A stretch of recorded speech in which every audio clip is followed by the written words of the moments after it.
جن نے اتنی طاقت حاصل کر لی تھی کہ وہ خدا کا نائب بن بیٹھا۔ ساری کائنات، زمین اور ساتوں آسمانوں پر اس کے اختیارات تسلیم کر لیے گئے تھے۔ صرف یہی نہیں بلکہ اس کے جنت اور دوزخ پر بھی اختیارات تسلیم کر لیے گئے تھے۔ یہ وقت وہ وقت تھا جب اس جن نے زمین کے چپے چپے پر اللہ تعالیٰ کو سجدہ کیا۔ چونکہ فطرت ناری تھی، لہٰذا سرکشی، نافرمانی اور بغاوت غالب آ گئی۔ یہ نافرمانی اور حسد اس وقت شدت اختیار کر گیا جب اللہ تعالیٰ نے اس دنیا میں ایک نئی مخلوق بسانے کا فیصلہ کیا، اور اس خدا کے اسسٹنٹ نے خدا سے لڑنے کا فیصلہ کر لیا۔ خدا کی بنائی جانے والی اس نئی مخلوق سے حسد اور اپنی ذات کا تکبر اس جن کو لے ڈوبا۔ جیسا کہ شاعر نے کہا ہے، تکبر عزازیل رہ خار کرد، بزندان لعنت گرفتار کرد۔ میں ہوں فیصل فیل انفوٹینمنٹ کی آج کی قسط میں آدم اور شیطان کی ازلی دشمنی کی دلچسپ داستان اور عزازیل سے شیطان بننے تک کے سفر کی ایک دلچسپ کہانی۔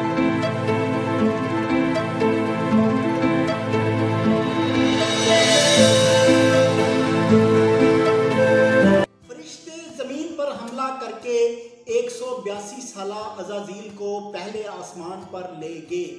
وہاں انہوں نے عزازیل کو مختلف علوم سکھائے اور ساتوں آسمانوں کے اسرار و رموز سے آشنا بھی کیا۔ مختلف علوم سیکھنے کے بعد اب عزازیل اس قابل ہو گیا تھا کہ وہ اب آسمانوں کے فرشتوں کو بھی علم کی روشنی سے منور کر سکتا تھا۔ جب عزازیل نے علوم میں پختگی حاصل کر لی تو دوسرے آسمان کے فرشتوں کی خواہش ہو گئی کہ وہ عزازیل کو دوسرے آسمان پر لے جائیں، تو حکم خداوندی ہوا اور عزازیل دوسرے آسمان پر فرشتوں کو علم سکھانے کے لیے چلا گیا۔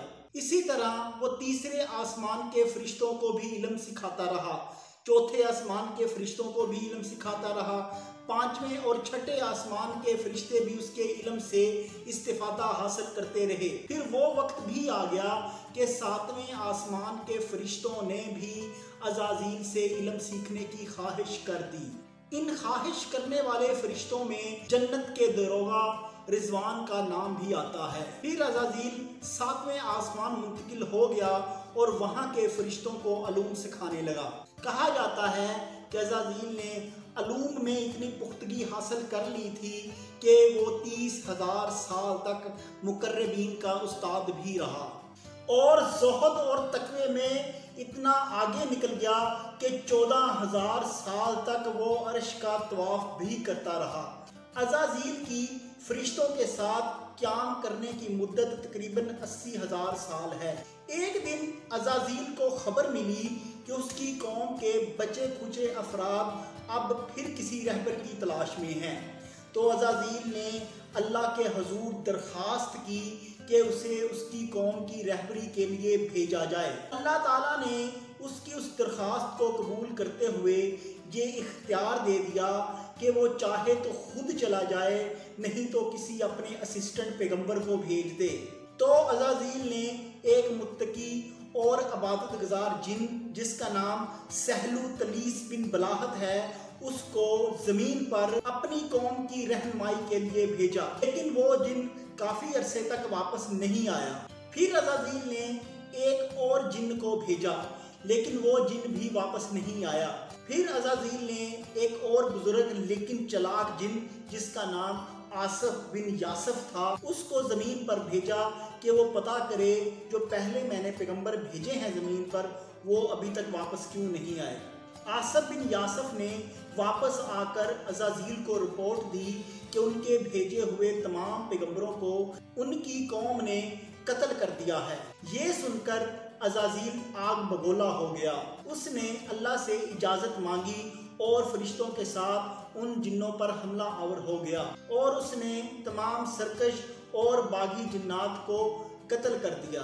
اس جنگ کے بعد اللہ تعالیٰ نے عزازیل کو اپنا اسسٹنٹ بنا لیا۔ اللہ تعالیٰ نے تمام کائنات، زمین اور ساتوں آسمانوں کے اختیارات، حتیٰ کہ جنت اور دوزخ کے اختیارات بھی عزازیل کو دے دیے اور تمام فرشتوں کو عزازیل کے متحد کر دیا۔ یہ وقت وہ وقت تھا جب عزازیل نے اس زمین کے چپے چپے پر سجدہ کیا تھا۔ ادھر جبریل اللہ تعالیٰ کی عبادت میں مصروف تھا، ادھر اللہ تعالیٰ نے حضرت جبرائیل علیہ السلام کو پیدا فرمایا۔ حضرت جبرائیل علیہ السلام پیدا ہوتے ہی سجدے میں گر گئے اور تقریباً 100 سالہ طویل سجدہ کیا۔ سجدے سے سر اٹھانے کے بعد جبرائیل علیہ السلام نے اللہ تعالیٰ سے پوچھا کہ اے اللہ، کبھی کسی نے تمہیں اتنا لمبا سجدہ کیا ہے؟ تو اللہ تعالیٰ نے فرمایا، میرے آخری نبی کی امت صرف تھوڑی دیر کے لیے سجدہ کرے گی، لیکن اس کا اجر لاکھوں سالوں کے سجدے سے زیادہ ہوگا۔ ادھر جبرائیل علیہ السلام کو اللہ تعالیٰ نے تخلیق فرمایا، ادھر عزازیل میں ناری فطرت بھی بھڑک اٹھی۔ خدا کے نائب کے عہدے سے اب عزازیل یہ چاہتا تھا کہ ساری کائنات کا اکیلا مالک بن جائے، تو اس نے کچھ فرشتوں کو بھی اپنے ساتھ ملانے کی کوشش کی، لیکن چونکہ فرشتے نور سے بنے ہوئے تھے اور نوری مخلوق میں سرکشی نہیں ہوتی، لہذا فرشتوں نے کہا کہ ہم اس خدا کی نافرمانی کا سوچ بھی نہیں سکتے کہ جس نے ہمیں پیدا کیا۔ ابھی عزازیل بادشاہی کے خواب ہی دیکھ رہا تھا کہ اللہ تعالیٰ نے حضرت آدم علیہ السلام کا پتلا بنایا۔ کہا جاتا ہے کہ حضرت آدم علیہ السلام کے پتلے میں استعمال ہونے والی مٹی دنیا کے تمام خطوں کی مٹی کا مکسچر ہے، جس میں سے حضرت آدم کے پتلے کی شکم کی مٹی پاکستان یا ہندوستان کی سرزمین سے لی گئی تھی۔ عزازیل نے جب حضرت آدم کا پتلا دیکھا تو بڑے پریشان ہوئے اور وہ اس پتلے کے اندر گھس گیا۔ اس نے اندر سے جب دیکھا تو وہ پتلا اندر سے خالی تھا، لیکن اس پتلے کے اندر اس نے ایک ایسی چیز بھی دیکھی جو مسلسل حرکت کر رہی تھی، لیکن عزازیل اس کو نہیں سمجھ سکا اور وہ پتلے سے باہر نکلا اور اس نے پتلے پر بڑے غصے اور نفرت کے ساتھ تھوک دیا۔ اللہ تعالیٰ نے فوراً فرشتوں کو حکم دیا کہ تھوکے ہوئے حصے کو کاٹ کر علیحدہ کر دو، تو فرشتوں نے وہ حصہ کاٹ کر علیحدہ کر دیا۔ کہا جاتا ہے کہ اس کاٹے ہوئے حصے سے اللہ تعالیٰ نے کتا بنا دیا، جس کی انسان کے ساتھ محبت اور مانوسیت انتہائی فطری سی بات ہے۔ عزازیل نے لوح محفوظ پر ایک تحریر بھی پڑھی۔ اس نے پڑھا کہ اللہ تعالیٰ نے فرمایا کہ ہم اپنے ایک بندے کو بہت نوازیں گے، زمین اور آسمان کی حکومت بھی دیں گے، لیکن ہم اسے ایک کام کرنے کا کہیں گے لیکن وہ میرے کام کا انکار کرے گا۔ جب عزازیل نے یہ تحریر پڑھی تو بہت پریشان ہوا کہ ایسا بدبخت کون ہوگا جس کو اللہ تعالیٰ نے اپنی نعمتوں سے نوازا لیکن پھر بھی وہ اللہ کی گستاخی کرے گا۔ تو اس نے اللہ سے درخواست کی کہ اے اللہ، اس شخص کا مجھے بتا دیں تاکہ میں اس کو قتل کر دوں، تاکہ نافرمانی کرنے کا وقت آئے ہی نہ۔ تو اللہ تعالیٰ نے فرمایا، عزازیل تم عنقریب اس شخص کو دیکھ لو۔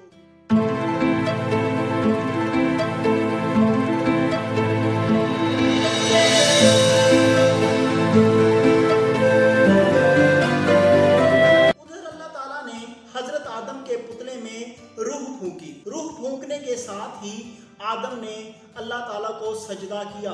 جب حضرت آدم نے سجدے سے سر اٹھایا تو حضرت آدم نے دیکھا عرش کے ماتھے پر لا الہ الا اللہ محمد رسول اللہ لکھا ہوا تھا۔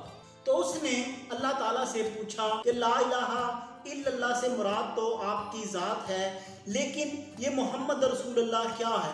تو اللہ تعالیٰ نے کہا کہ یہ محمد تمہارا وہ بیٹا ہے جو کل قیامت کے دن تمہیں بخشوانے کا سبب بنے گا۔ یہ بات سن کر حضرت آدم کے دل میں تھوڑا سا حسد آ گیا کہ میری ہی اولاد مجھے بخشوانے کا سبب کیسے بن سکتی ہے۔ تو اللہ تعالیٰ نے فرشتوں کو حکم دیا کہ فوراً آدم کے دل سے جو فاسد اور حسد کا خیال آیا ہے اسے نکال کر باہر کہیں دفن کر دیں۔ تو فرشتوں نے وہ فاسد خیال حضرت آدم کے دل سے نکالا اور باہر زمین پر دفن کر دیا۔ ادھر عزازیل بھی لوح محفوظ پر پڑی گئی تحریر کے بارے میں دن رات سوچنے لگا۔ وہ دنیا کے کسی حصے پر بھی جہاں بھی سجدہ کرتا، سر اٹھاتا تو نیچے لکھا ہوا آ جاتا کہ ابلیس پر اللہ کی لعنت ہو۔ یہ لفظ پڑھ کر عزازیل مزید پریشان ہو جاتا۔ اس کی سمجھ میں نہیں آ رہا تھا کہ یہ شخص کون ہے، حالانکہ یہ شخص وہ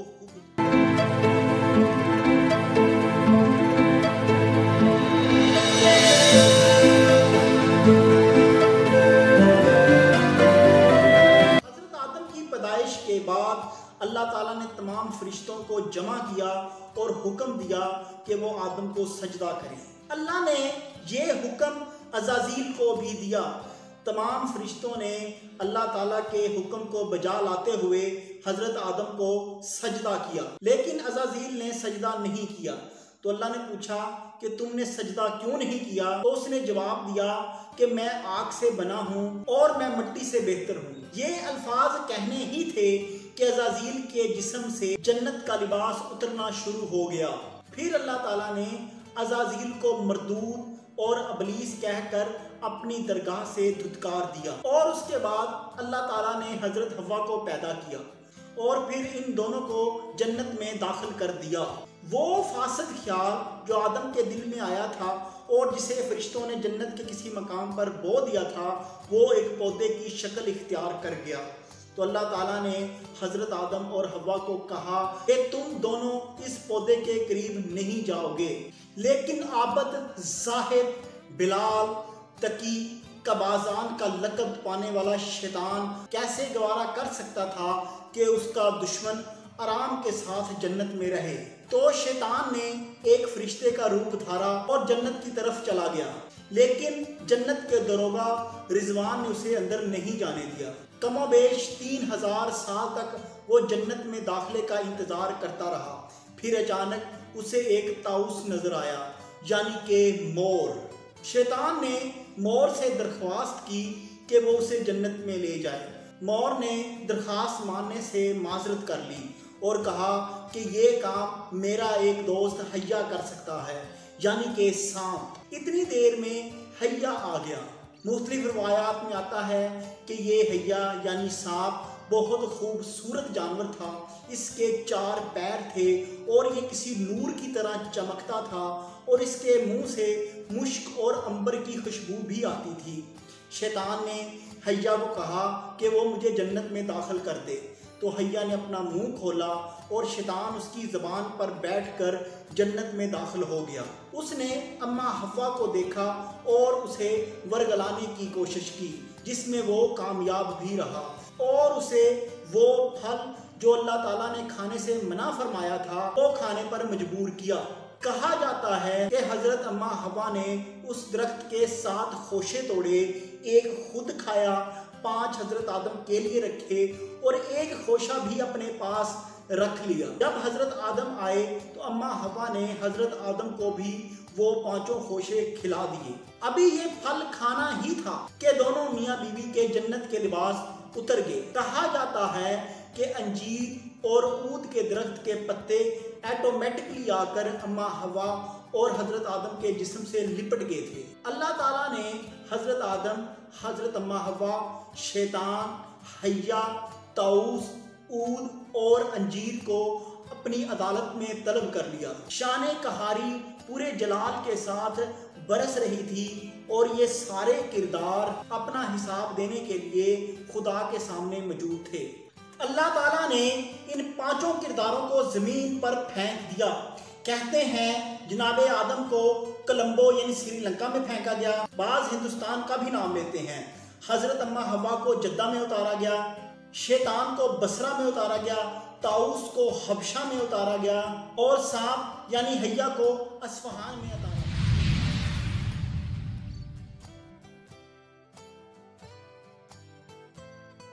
زمین پر اتارے جانے کے بعد حضرت آدم اور حوا کی توبہ کیسے قبول ہوئی، یہ اقلیمہ کون تھی، اور اس زمانے میں قربانی قبول ہونے کی نشانی کیا ہوتی تھی، یہ سب کچھ ہم آپ کو اگلی قسط میں بتائیں گے۔ اگر آج کی قسط آپ کو اچھی لگی تو ہمارا چینل سبسکرائب کیجئے، ویڈیو کو لائک کیجئے اور شیئر کیجئے اور ہماری حوصلہ افزائی کرتے رہیے۔ شکریہ، خدا حافظ۔